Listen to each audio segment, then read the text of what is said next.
So over here you can see that I have Claude opened up. And then if I were to actually go ahead and type in something right here, like let's say for example, I can go ahead and ask something like, which is the fastest computer in the world right here. Then what happens is that this particular message that I sent is actually saved.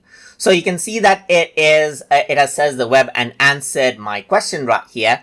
And as soon as it generates out my particular answer, it'll actually go ahead and save out this chat over here on the left hand side under recents. So if this is minimized, you can actually go ahead and expand this out.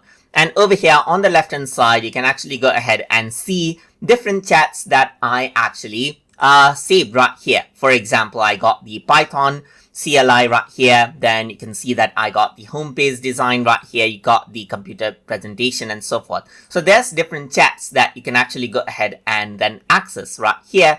And then you will be able to go ahead and see this out. So seems like it's not loading. So let's just go ahead and refresh out the page right here. And then you can see that as I click, it accesses out the previous content right here.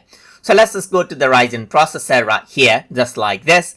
And here, what you can simply do is continue out your chat as well. So I can go ahead and say something like continue and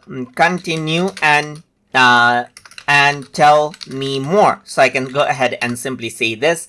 And based on the previous chat for that particular message, it'll go ahead and then give this to me, as you can see right here. It gives me more information without me having to type in everything again. So that is basically how you can access out the Claude chat history and then continue chatting on from there. So I hope you guys learned something as always.